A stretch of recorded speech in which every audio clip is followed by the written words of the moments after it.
watered down to nothing by technology and ideas of the self stemming from disconnect, highway backdrop, flying by your side as you admire your own reflection against it.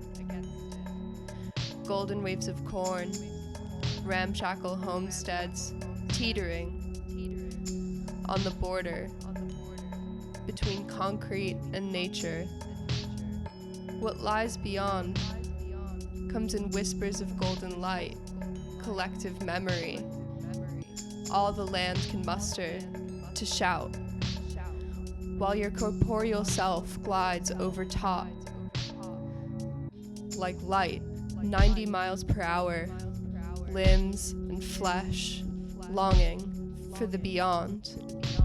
Reality unravels in the robotic grasp of men, electrified clutches of impulse sending signals never to reach the source, orbiting in blank void, devoid of self, an enforced binary, synthesized DNA. Bodies unfold into the digital space, beckoning to one another, contorting to fill emptiness. Nature is the commodity, an infinitely unfurling backdrop, bodies giants amongst mountains, trees.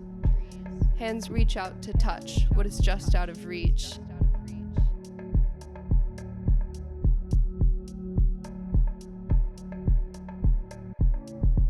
Living in end times, an anthropocentric notion of dystopian doom permeates modern thought.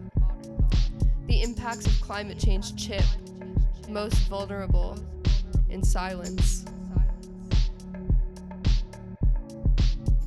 Anthropocene serves as a benign stand-in, a filler word, abstracting colonial and capitalist modes of destruction so that it may silently uphold and protect them while placing blame on the individual, on those who will be impacted most. The term autoimmune Capitalocene centers the main motive for an apparatus of colonial power, a power that sees land not as common good, a means of survival, but commodity, lying dormant, ready to be extracted. The insidious nature of capitalism seeks the end of all that stands in its path, the utter annihilation of the livable planet, and finally, seeks the end of itself. In this process of self-annihilation, capitalism remains an untouchable hyper-object, itself and the climate crisis shrouded in a veil of protection, abstraction, intentional. To keep society disconnected from nature, from commodity, to keep people as sequestered as possible, so that the earth itself may be taken. A divorce from nature, categorized as modernity, is deception. The environment becomes, under autoimmune, extractive capitalism, a zone of evaporation, a transient site of pillaging and destruction, predicated and perpetuated by obligatory collective blindness, forced disengagement of humans from commonality of land, and the agency of life in the name of capital gain. The zone of evaporation, in Proustian terms, is a space of disappearance. Just beyond human perception lies ultimate truth, shrouded, shimmering, calls out to attentive eyes, draws the senses nearer to its insurmountable barrier.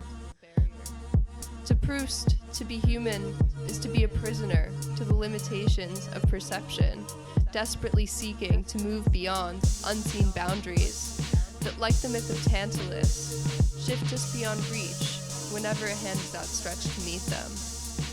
Proust first references the zone of evaporation in Swann's Way, an unspoken duality between seen and unseen. What appears before our eyes, shimmering in the dusk, and what does that shimmer obscure? Between human perception and reality lies a rift. In Swann's Way, when young Marcel approaches the steeples of Martinville, he remarks, "In noticing and registering the shape of their spires, I felt that I was not penetrating to the core of my impression, Something more lay behind that mobility, luminosity, something which they seemed at once to contain and conceal. Ecosystems are vast systems of great natural power, far greater than that which we are able to perceive. Our relationship to nature as humans goes far beyond scientific. It is known, never fully. Zone of evaporation, natural inclination to experience and perceive fully the world around us, an unspoken greater truth which lies behind it, pulling us closer, always out of reach. The global climate contains similar zones of evaporation, spaces recoil from human touch, people rendered unseen, perception itself bent, shaped away from natural shimmer. Truth lies hidden just beyond a complex web of perceptual errors, lies, manipulation, design. Monolith of Western thought, carefully crafted into a blind spot. Trees and roadside memorials, flanking highways in the rearview mirror. The earth itself becomes transient, ephemeral, unable to be seen. The zone which evaporates is a calculated response at the hands of capitalist pillaging, the advancement of worlds conceptualized on behalf of their own demise. Before our eyes are the signs of an environment in distress, perceptions sculpted to meet them with indifference, reverence. The landscape aesthetic has been shaped to include the detriments caused by pollution. In canonical landscapes, Monet's harbor painting is the work of George Bellows. Children, families, swimming carefree in a waste-blackened East River. Senses anesthetized by the imposed reality of their surroundings. The public did not understand. There was no educational information, no signs, no rhetoric, and so they swam.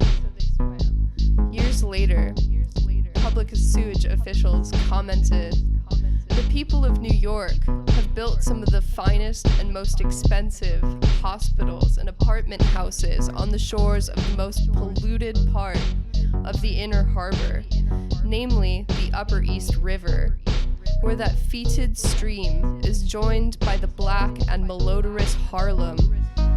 Here, bathing, boating, and fishing will be dangerous, if not repugnant to the senses."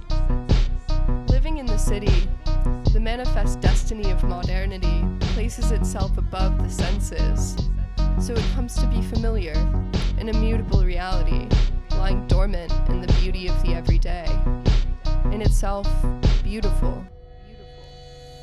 The aesthetics of the Anthropocene emerged as an unintended supplement to imperial aesthetics.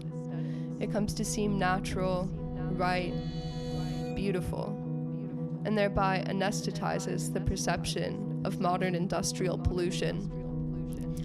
This is seen and unseen, visible yet dwarfed by an illusory surface through which reality shimmers brightly, calling out to be seen. Extractive capitalism seeks to touch each corner of the globe, felt everywhere, but somehow its magnitude dissipates.